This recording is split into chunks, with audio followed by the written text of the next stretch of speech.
Welcome to this explainer. Today, we're jumping right into the absolute blueprint of how to create the Ronaldo image. We aren't just looking at standard football highlights today, you know? We're actually deconstructing the extraordinary source material to see how a massive cultural and financial icon is literally engineered from the ground up. Okay, let's start with this massive number, 1 billion. Over 1 billion social media followers. I mean, just let that sink in for a second. It's a staggering figure that proves CR7 is way past just being an athlete. He's a global cultural empire.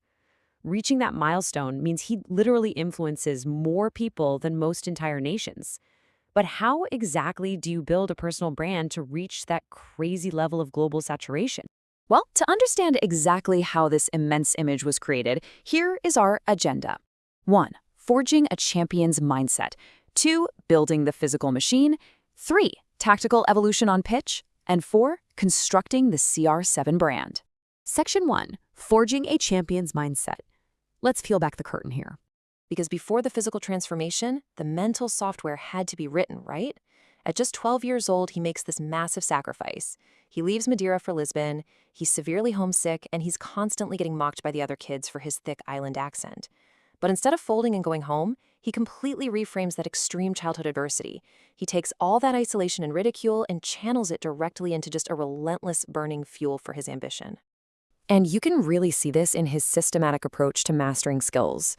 This wasn't just mindless kicking around on the pitch. It was a strict 3-step process. Step 1, he perfects new skills completely alone, without any pressure.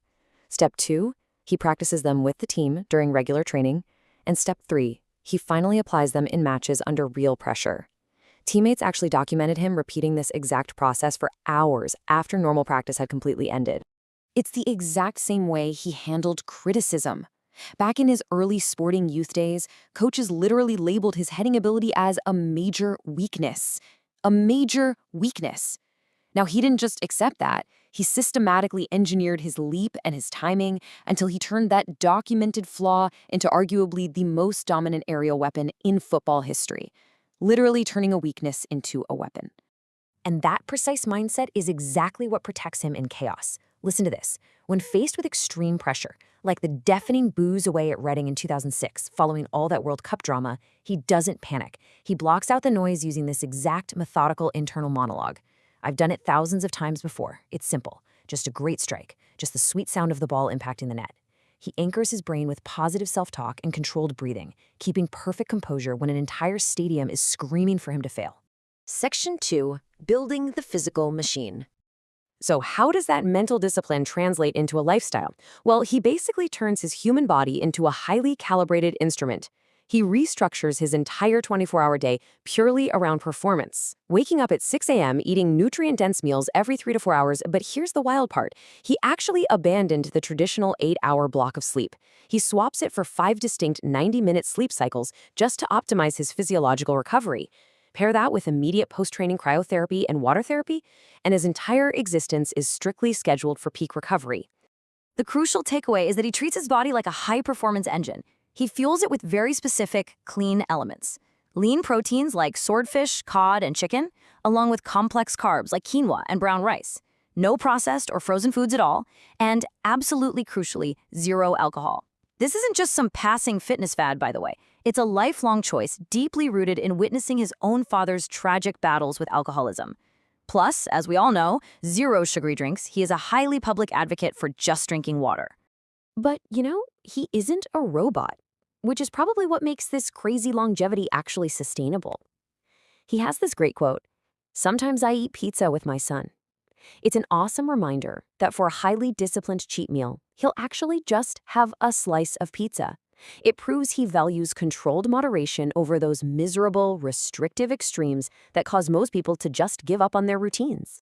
This absolute commitment to his physical vessel even ties into his philanthropy. Have you ever noticed he is entirely tattoo-free? That is a very deliberate choice. He refuses to get any ink specifically so he can frequently and safely donate blood without dealing with those required waiting periods you get after a new tattoo. Section 3. Tactical evolution on pitch. Now, you definitely don't stay at the absolute top for 20 years playing the exact same way. His tactical transformation is just staggering. He arrived at Manchester United as this flashy, step-over heavy right winger, right? And honestly, he was heavily criticized back then for lacking an end product and over showboating. But as he aged, moving through Real Madrid to Juventus, he completely re-engineered his game. He morphed into this hyper-efficient, highly clinical central striker. The focus shifted entirely to spatial intelligence and ruthless finishing instead of just raw pace. And to force that physical and tactical adaptation, he went to extreme lengths. I'm talking literally strapping weights to his ankles and practicing dribbling in the pitch black of night at the Manchester United training ground. He was deliberately forcing his body and his senses to adapt to the brutal physicality and speed of the Premier League. Just next-level dedication. Eventually, that tactical leadership totally transcended his own playing ability.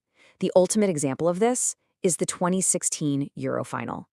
He gets substituted out early with an injury, but he doesn't just go sulk in the dressing room.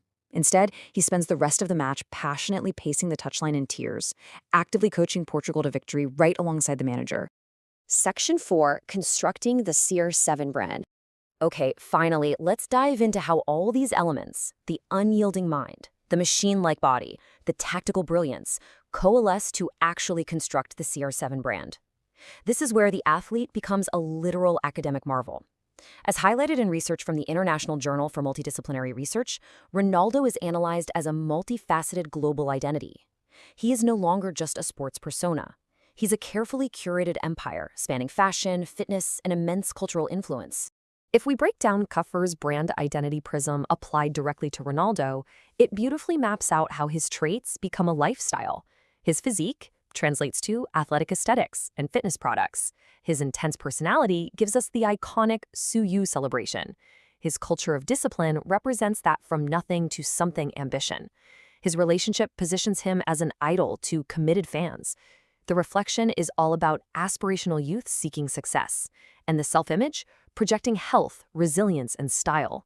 People aren't just looking at a player, they are buying into a reflection of who they want to be. His brand has grown so undeniably massive, it triggers what academics actually call destination branding. This is a strategy where a personal brand is so culturally and financially powerful that it elevates the global image of entire clubs, leagues, and even countries. When he transferred to Juventus, or more recently to Al Nassr, he instantly revitalized the visibility, the shirt sales, and the sheer financial weight of those entire national leagues. Just one guy acting as a massive economic anchor. And utilizing McCracken's meaning transfer model, we can see exactly why his endorsements are so incredibly lucrative. When he attaches his name to a product, his qualities, the glamour, the excellence, the extreme discipline, naturally migrate onto that item. You aren't just buying a watch or a pair of boots. You are actually purchasing a tangible piece of his relentless, highly successful lifestyle. So, to wrap up this explainer, we've looked at the complete anatomy of an icon. A boy from Madeira who transformed every single hurdle into motivation, who turned his body into a machine, and who scaled his image into a billion-follower empire by reframing every sacrifice as an investment. The question we really have to ask ourselves now is, taking a page from this playbook, what limits will you break today?